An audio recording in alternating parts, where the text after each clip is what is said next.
in collaborazione con FNP CISL Udine.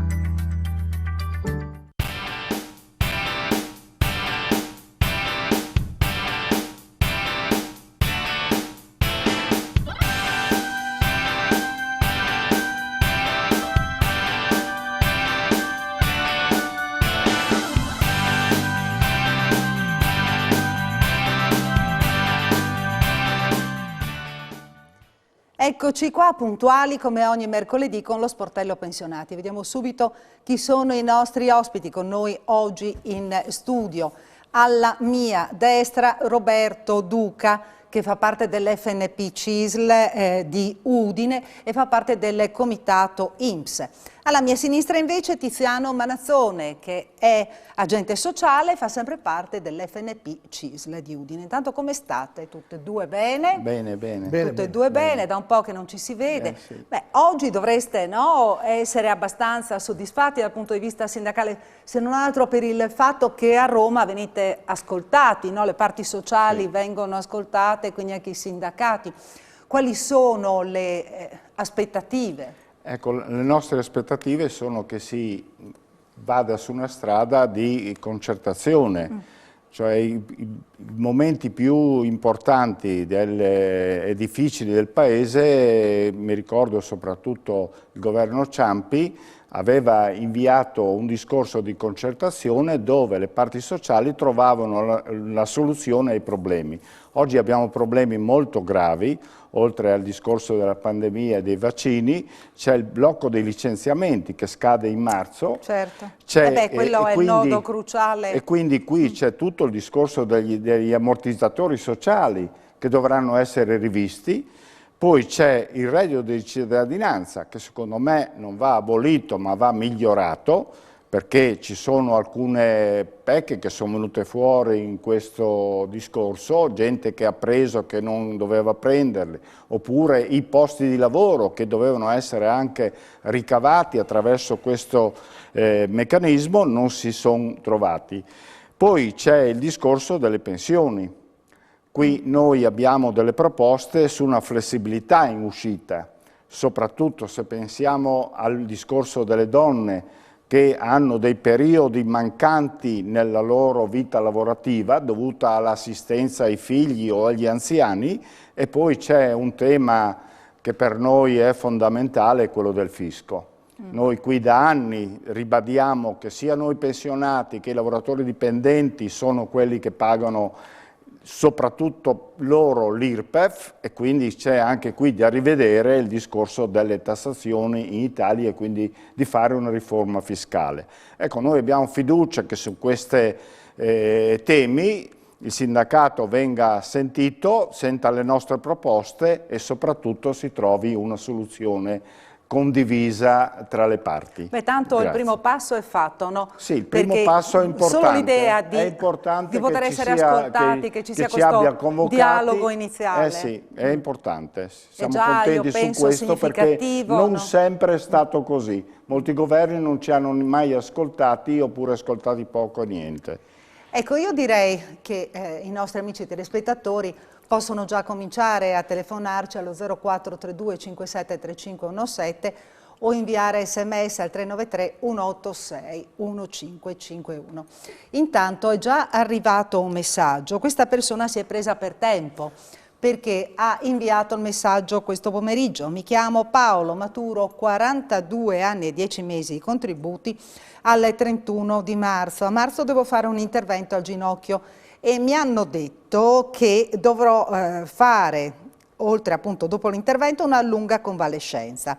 Vi chiedo se posso andare direttamente in pensione senza rientrare al lavoro, oppure stando in malattia all'ultimo periodo comporta qualcosa? No, la malattia, lì bisogna vedere il contratto di lavoro. Di solito i contratti di lavoro garantiscono un anno di malattia, però qui bisogna proprio vedere se lui ha avuto altre malattie, perché adesso c'è anche un accumulo in caso di malattie, quindi la malattia è coperta come lui lavorasse, se è dentro il discorso del contratto di lavoro. Quindi la prima cosa che deve fare lui è di che settore lavora e informarsi quanto dura la malattia.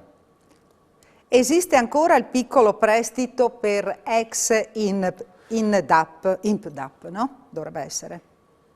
Sì, ma noi qui siamo due che non conosciamo molto. Io vengo dal settore privato, e anche Duca, e quindi so che esiste, a me è capitato, esiste ancora, però qui bisognerebbe che passasse nella nostra sede della FNP, lì dove abbiamo anche persone che sono nel pubblico impiego e sanno meglio di noi la problematica. Ecco, sentiamo da Roberto, in questo periodo, è da un po' che non ci vediamo, segnalazioni che ha ricevuto, e mi pare che ne abbia ricevute abbastanza, no? Proprio sì, per quanto riguarda determinate situazioni, pagamenti fatti in maniera eccessiva, oppure no, che devono essere poi restituiti, esatto, restituite, tutte indebiti, tutte situazioni che poi vengono posti e valutati nel comitato, e quindi c'è un problema che purtroppo anch'io non ci credevo, soprattutto per le persone alle quali poi vengono erogati dei soldi in più e devono restituirli, o persone che vanno in malattia e certificano la malattia in maniera non corretta, vengono poi tranquillamente trattenute e non pagate né dall'INPS né dall'azienda, se lavorano a tempo pieno o part-time. Naturalmente ci sono situazioni anche sull'invalidità e quant'altro, sono però diciamo più complesse tecniche da seguire, però io faccio un appello, dico un appello, attenzione, quando andate a compilare, visto che deve essere il medico che compila e lo spedisce via mail, no? via telematica, state attenti di correttamente scrivere, compilare in tutto quello che è il settore che deve essere compilato per la malattia, se no perdono i soldi.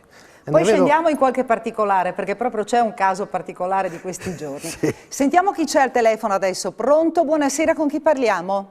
Buonasera, sono uno di un paese piccolo della Bassa Friulana. Buonasera. Buonasera. Io ho avuto una pensione di reversibilità della moglie. Mi hanno scritto che mi rifanno un conteggio io sono 27 anni che sono in pensione, sì. Mi viene riconteggiata tutta la pensione e poi dal mio conteggio mi risulta che sto pagando le tasse l'IRPEF 2 volte. Quindi qua il comitato INPS come per 2 volte? Sta pagando le tasse 2 volte? Perché le pensioni sono già tassate. Quando è morta sua moglie, scusi? 3 mesi fa. Ah, ecco, allora può essere che, qui bisognerebbe sempre avere le carte, può essere che siccome l'INPS quando ha liquidato la pensione di sua moglie l'ha tassata come fosse solo quella pensione. Invece di solito bisogna accumularle tutte e due e tassarle in proporzione, mettendole tutte e due. Purtroppo tante volte lì sarà un problema loro organizzativo che non riescono a fare il primo mese succede a molti, a me è successo a molti, che hanno tassato solo come avesse quella pensione e poi accumulandole tutte e due gli hanno chiesto l'IRPEF che doveva. Mi è successo più di un caso. E quindi cosa deve fare adesso? Niente, lì bisogna vedersi con le carte e vedere se è vero quello che ha scritto l'INPS, ma di solito non fa errori su questo purtroppo. E però è meglio sempre dare una controllata, sì, no? Sì, meglio. Penso che sia d'accordo anche Roberto. Però il motivo è questo, ci sono da mettere, il calcolo dell'IRPEF viene fatto su tutto il reddito, su tutte e due le pensioni, non su una sola. Le pensioni, mi scusi, ma le pensioni non sono già tassate? No, sono tassate le pensioni, sì. Sono tassate anche le pensioni? Sì, ma sono già tassate, dopo ho il 60% e del 60% mi tassano un'altra volta, il 60%. No, perché il 60%? Come il 60%? Il 60% di reversibilità della moglie? Sì, 60%, ma quel 60% lì viene tassato, sì. viene tassato. E poi sì.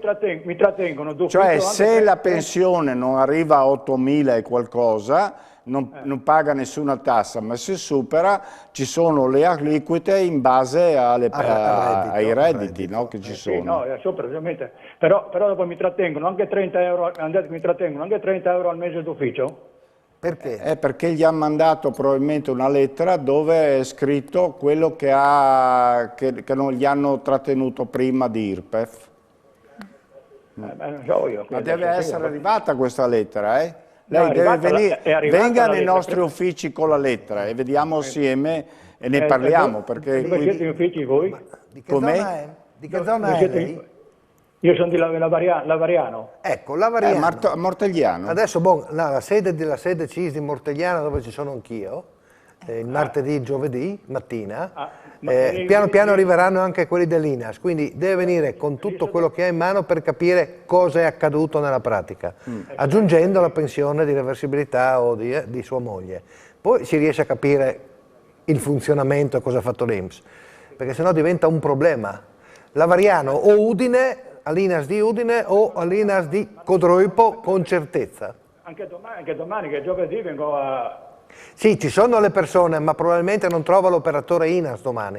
Ho capito, ci sono persone come me che non conoscono la materia a fondo. Però puoi farti dare tutto. Puoi farti dare le copie. Si fa dare, rilasciali le copie al mio collega che è domani, perché io sono a Udine domani, e poi lui fa vedere a chi di dovere per come operare, come fare. Gli lascia la mail, il numero di telefono, quello che ha, e noi andremo a vedere cosa si deve e cosa si può fare nel caso specifico della sua pratica. Va bene? Dopo mi trattengono 30 euro al mese. Sì. No, d'ufficio mi hanno detto. Ma sì, appunto. Fino a che non c'è, nella lettera c'è scritto l'importo totale di quello che è andato, finché non gli pagano ma lei tutto. porti tutto domani, se riesce domani a passare o anche allo sportello, o anche venerdì. consegna tutte le carte, le fanno una copia e così studiano la situazione e vedono se tutto è in regola, va bene? Scusi un attimo, voi avete l'ufficio lì a Mortegliano, sotto il comune lì, no? No, di fronte alla, come si chiama lì, alla Banca Ter o a quel negozio di utensileria che è di fronte proprio lì. Di fronte alla ferramenta? Sì, bravissimo. Però per sicurezza, adesso domani non lo so, ma passi pure venerdì mattina, dopo le 9:30, trova la persona sicura. Va bene? Venerdì, sì, sono a 5 km, qui sta poco. Sì, è vicino. Sì, sono vicino. Vada lì con tutte le carte, farà la fotocopia e dopo vedremo come fare. Va bene, la ringrazio. Arrivederci. Grazie a lei per aver chiamato, buonasera. Stavamo parlando, ci sono altre telefonate in linea? Vediamo, ci sono, non ci sono? Ecco, allora continuo con la trasmissione qui da studio. Stavo dicendo appunto con Roberto che c'è stato proprio un caso in questi ultimi giorni. Un caso, no? abbiamo fatto una settimana e mezza fa, di una persona che aveva purtroppo la residenza in una barca, e ha messo nell'indirizzo dove è praticamente il cantiere nautico, però non ha messo più o meno quello che gli serviva al dottore che doveva andare lì per capire in che molo era, a che numero. Quindi questo qua è arrivato, non ha trovato nessuno, ha fatto le sue ricerche, non ha combinato e a questo signore adesso non gli farà pagata un bel po' di tempo di retribuzione per malattia, sia dalla parte a carico dell'INPS sia quella a carico del datore di lavoro. Quindi capisco che questa è una cosa estrema, posso capire. Però è singolare, però uno che vive rende in l'idea per un'imbarcazione. capire, dovete essere non precisi, di più. Ci facciamo una piccola pausa qui in studio, ci ritroviamo tra poco, rimanete con noi.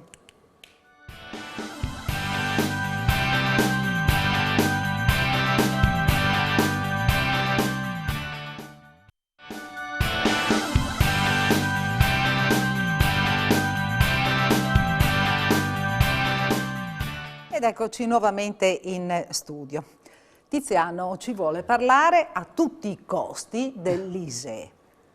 Perché ci vuol parlare a tutti i costi dell'ISEE? Perché sta riscontrando parecchie anomalie nella presentazione delle domande, insomma delle certificazioni, e quindi è giusto chiarire un po' le idee ai telespettatori.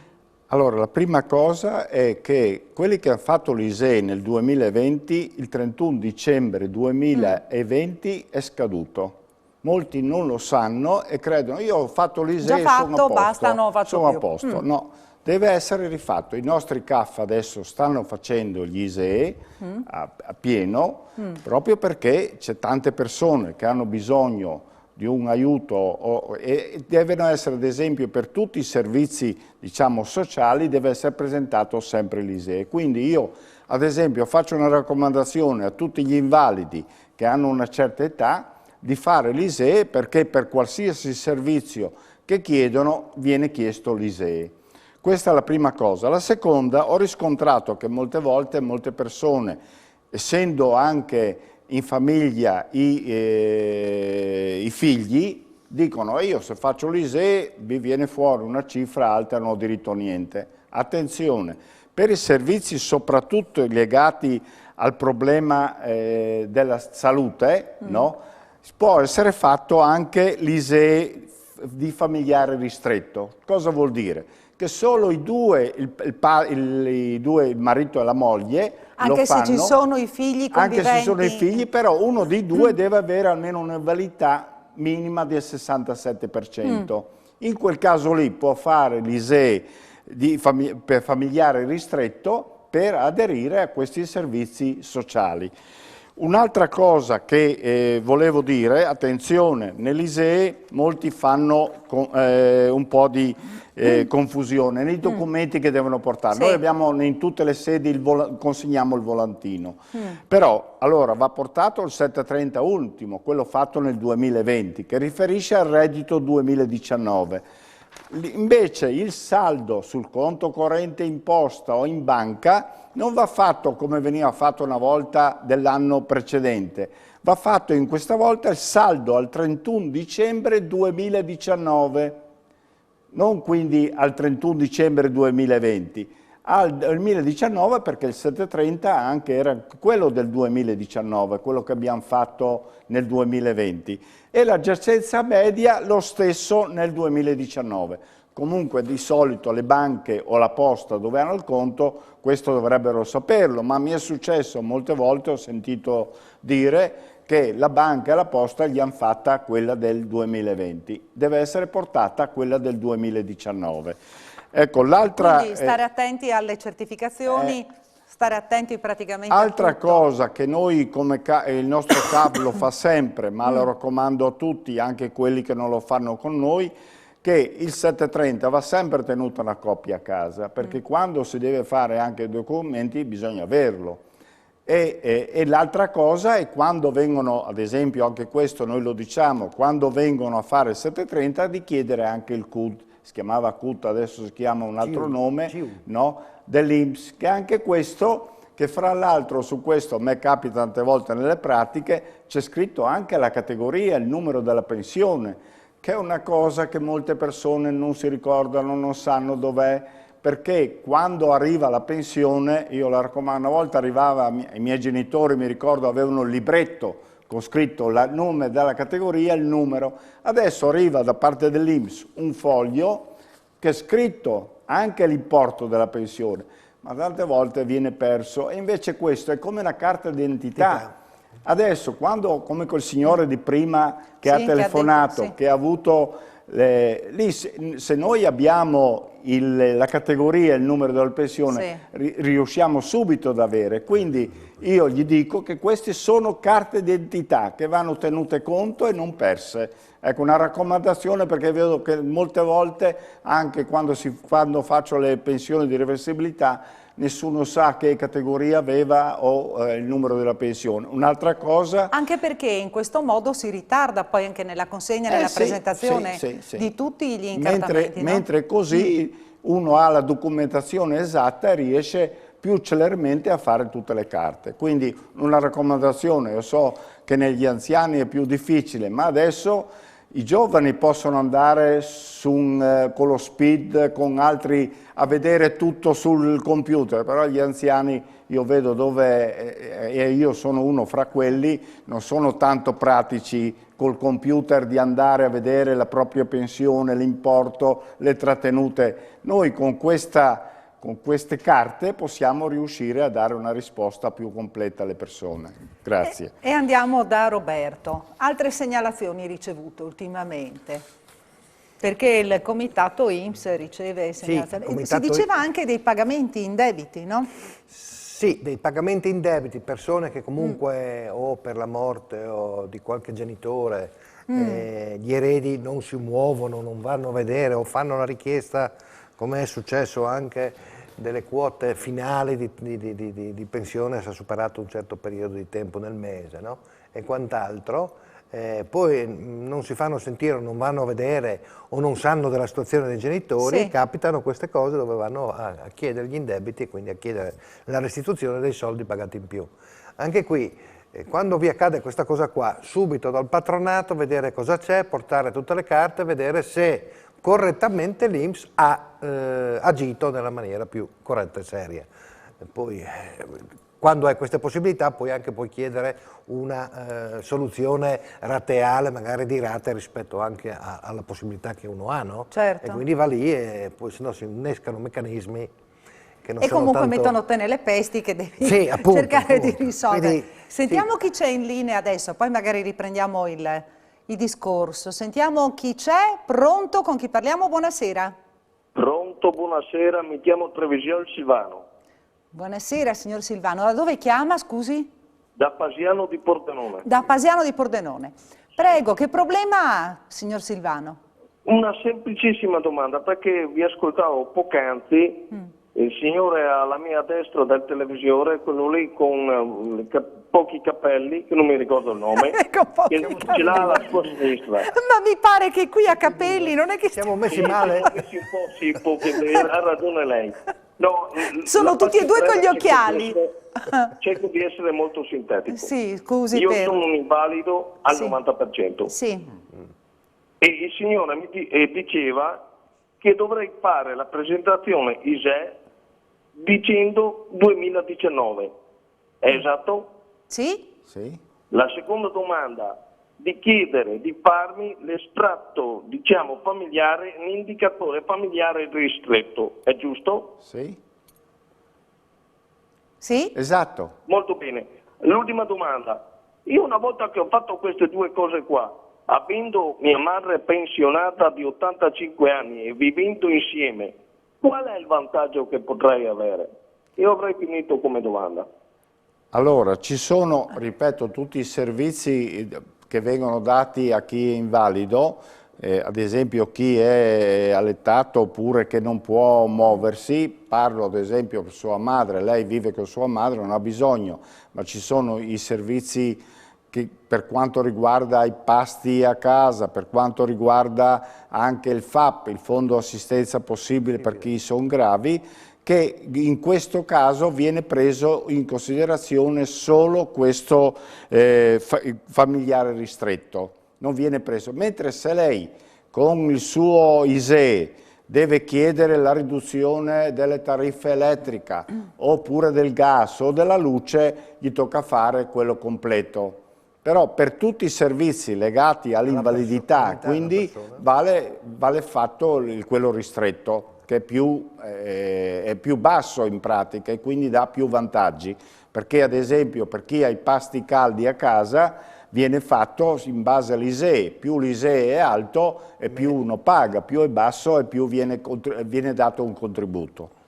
Ho capito. È molto chiaro, la ringrazio. E un'ultima piccola virgola. Io sto ascoltando con un certo interesse il vostro ragionamento che facevate poc'anzi circa appunto l'indicatore familiare ristretto. È chiaro che se io lo faccio in una comunità con mia madre, è evidente, va da sé che lo facciamo e diventa molto alto. Lei prima nel dire che potendolo fare ristretto avrei avuto qualche vantaggio, Ma allora a questo punto qual è la mia convenienza di farlo insieme con mia madre? Non capisco la differenza.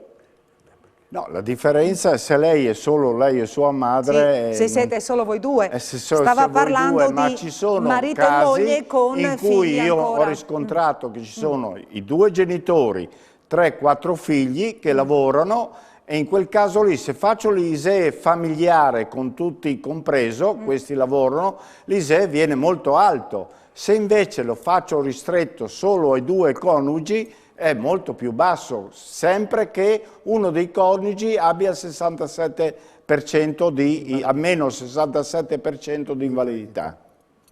Io ce l'ho al 90 e quindi sì. Sì, e quindi lei è dentro. Ecco. Innanzitutto io la ringrazio per avermi ascoltato, vi auguro buona serata. Siamo qua per quello, siamo qua proprio per ascoltarvi. Molto Va bene, bene. vi ringrazio per avermi anche aiutato e vi auguro una buona serata. Una buona serata anche a lei. Anche a lei, arrivederci. Grazie per aver chiamato, buonasera. Stavo parlando con Roberto, quindi si diceva che bisogna anche frazionare Sì, poi no, sicuramente tutti i bisogna pagamenti, trovare delle rimborsi. soluzioni, ma non perdendo tempo Sì. o cercando di dilazionare nel tempo le problematiche, perché prima ci si muove, prima si risolve e prima si trovano soluzioni che possono essere adattate, viste. Poi per quanto riguarda il resto, poi lì bisognerà, una nota, adesso abbiamo perso un grosso sindacalista, un nostro grosso sindacalista, Certo. Marini, da tanti anni militante della CIS, è una nota un po' dispiaciuta da tutti noi, e sicuramente una grossa perdita anche a livello politico, diciamo, chiamiamola così, visto che la persona era molto preparata. Questo è purtroppo una giornata, una giornata purtroppo così. Vabbè, attendiamo anche quello che accadrà e quello che uscirà dall'incontro fra le parti sociali e Draghi. Speriamo che la cosa prenda una strada corretta e seria, come sempre abbiamo pensato, come persone serie e corrette, poi vedremo cosa da fare. Troveremo soluzioni alternative. È stato siglato il contratto dei metalmeccanici poco tempo fa, una cosa che era lunghissima nel tempo, finalmente ce l'hanno fatta, anche secondo me con un buon risultato, insomma, no? Dall'offerta alla richiesta siamo più vicini alla richiesta che non all'offerta fatta dalle controparti, che era abbastanza misera. Comunque, buoni risultati, comunque, anche se in un periodo, diciamo, un po' sfortunato per il nostro paese, ma per l'Europa e per il mondo. Difficile. Però, volendo costruire, si riesce anche pian piano in queste situazioni a costruire qualcosa. Bene, piccola pausa e poi riprendiamo con Tiziano che chiede la parola. Subito Tiziano puoi intervenire, va bene? No, te lo concedo. No, adesso pubblicità, altrimenti pubblicità. dalla regia ci sgridano.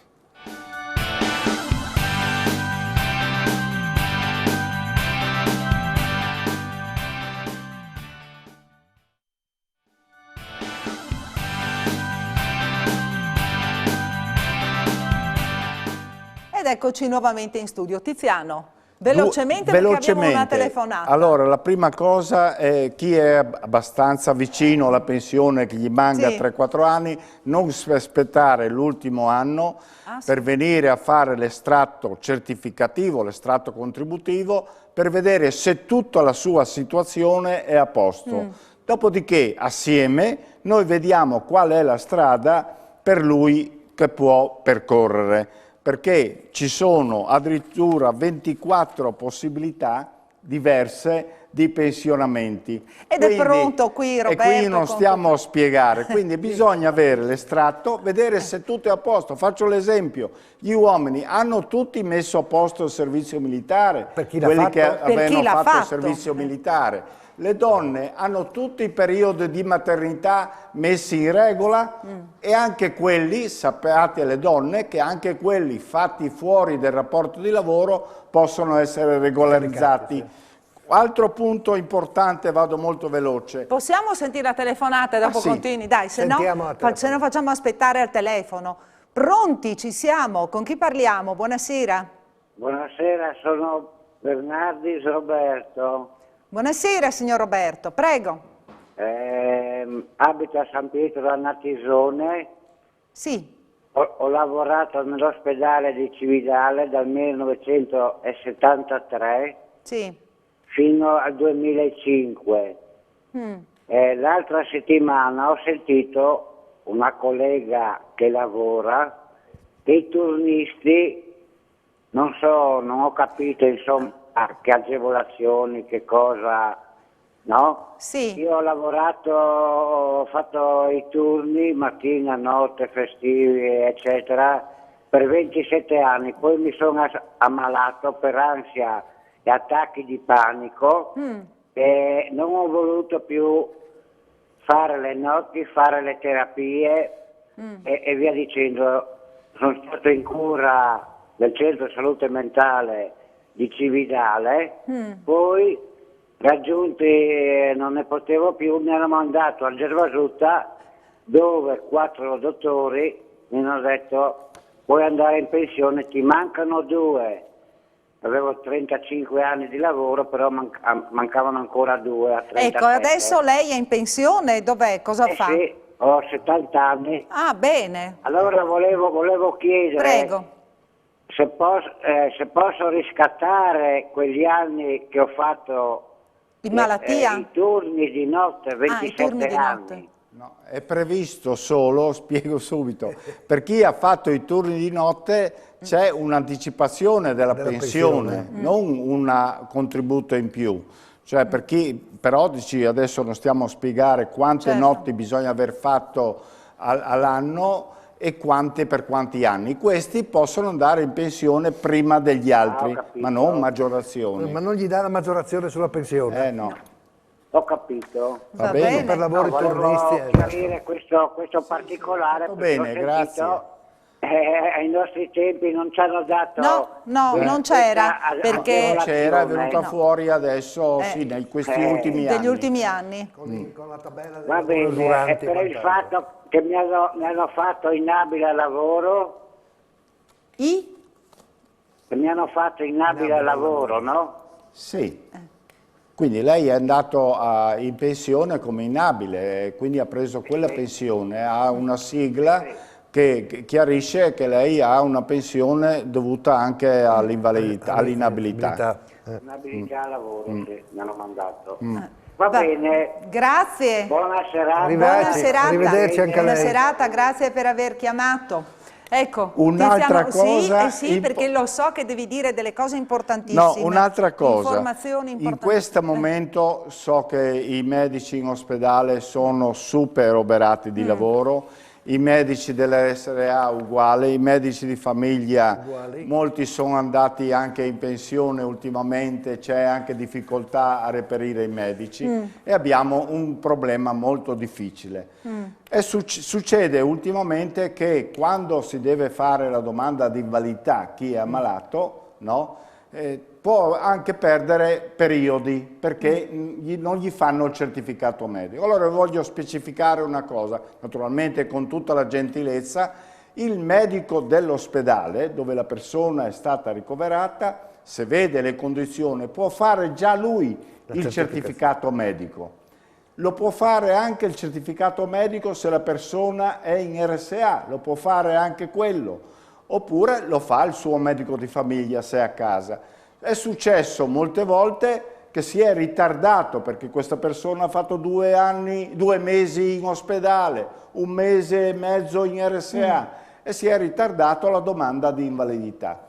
Che, ripeto, anche qui, l'altro giorno ho sentito un mio collega che prendeva una telefonata, uno aveva fatto l'invalidità dal medico il mese di agosto e chiedeva com'era la sua pratica. Attenzione! Quando avete il certificato del medico di invalidità bisogna venire subito al patronato perché il certificato medico dopo 90 giorni scade e quindi è come non l'aveste fatto, dovete tornare a fare il certificato medico. Quindi io invito tutti quelli che hanno questi problemi a venire subito, adesso si prende l'appuntamento per farsi fare la domanda. E anche quando uno prende l'accompagnatoria parte dal mese successivo alla domanda che ha fatto il patronato, non che ha spedito il medico. E quindi nel momento in cui uno ha il certificato deve andare immediatamente al patronato, perché appunto fa fede il giorno in cui ecco, e dopo viene un'altra richiesto il raccomandazione, provvedimento. io lo faccio nei miei sportelli, quando riceverete poi la lettera dell'INPS,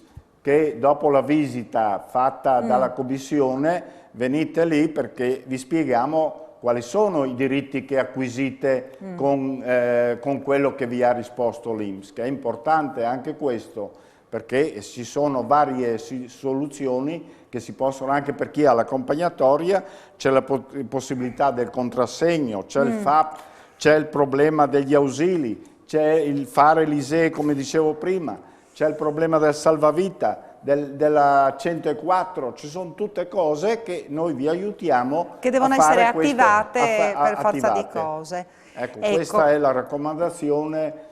E poi io so che quando succede che uno si ammala si va un po' in tilt, certo. E quindi lì bisogna avere un attimo di calma e verificare assieme, noi possiamo darvi una mano, qual è la soluzione più adeguata che si può trovare. Ecco, io so che mancano 2 minuti, poco più, ecco qua, più vicino col vaccino, dobbiamo ricordarlo, no? Che è la campagna dell'FNP. Sì. Quindi è un invito a vaccinarsi. A vaccinarsi, quando sì. c'è la possibilità di farlo. Già adesso gli ultra ottantenni possono già fissarsi l'appuntamento, prenotarsi. Sì. Nelle farmacie, ad esempio, non nei medici di famiglia, da quello che mi risulta, ma anche in altre strutture. Adesso io so delle farmacie perché mi è capitato proprio un attimo fa di sentire di una persona che aveva già fatto la prenotazione in farmacia. Ecco, riusciamo a parlare velocemente. Roberto, tu hai altre cose particolari? No, Perché se no ci sarebbe una curiosità per quanto riguarda la regolarizzazione delle unioni civili. Perché sono capitati dei casi a Tiziano proprio per questa mancata regolarizzazione. Sì. A me è capitato un caso in cui i figli di questi, che non erano erano figli della precedente signora di cui il papà si era separato, che si era divorziato anzi, erano venuti a chiedere la reversibilità per la signora che viveva da 40 anni con questa persona. Lì non gli spetta niente perché non era regolarizzato niente l'unione civile, quindi chi convive anche assieme è meglio regolarizzare perché sennò la pensione di reversibilità in caso del...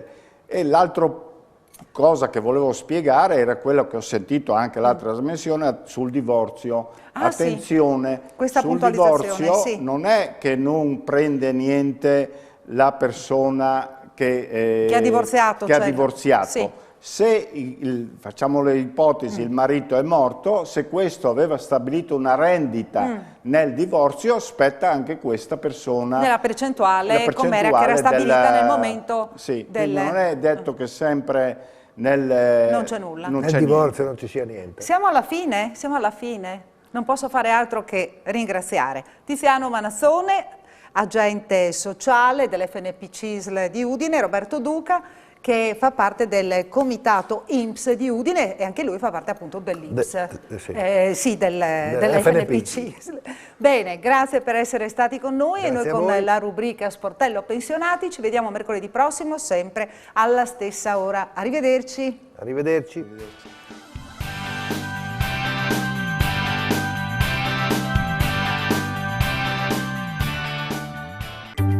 In collaborazione con FNP CISL Udine.